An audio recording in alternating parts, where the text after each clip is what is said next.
On a warm afternoon along 13th Street in Washington, D.C., a brown-skinned Ethiopian woman strolled through the gentle bustle of the city. The world around her blurred, just shapes and sounds, until her eyes landed on a man walking from the opposite direction. Tall, handsome, unmistakably Ethiopian. Something stirred in her, a flicker of memory paired with a jolt of energy, as if lightning had struck her soul. Had she met him before?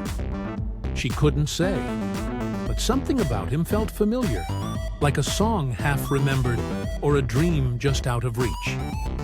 Their eyes locked for a brief second, and as they passed, both offered a soft, instinctive salam. Just one word, but charged with meaning. She continued walking, heart pounding, mind swirling. Again and again, she glanced back, hoping, wondering. And then she saw him turn. He was coming toward her, with purpose in his stride. The crowd melted away around them. 1,000 thoughts rushed through her. Maybe he forgot something. Or maybe he's coming to me. "Hi," he said, voice warm and curious. "Do I know you from somewhere?" She smiled, heart racing. "I've been wondering the same. You feel familiar, but I can't quite place it." He paused, then asked gently, "Would it be all right if I called you sometime?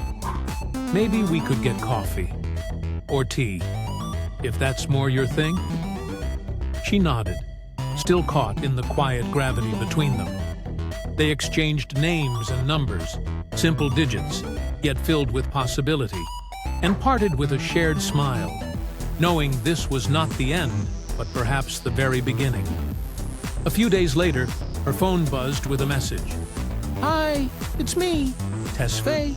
I keep thinking about our moment on 13th Street. Would you like to meet for that coffee or tea sometime this week?" Her heart skipped. She read the message twice, then replied with a smile. "I'd love that.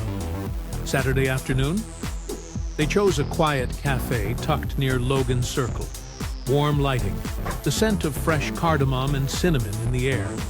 When she walked in, he was already there, looking up from a book, eyes lighting up as he saw her.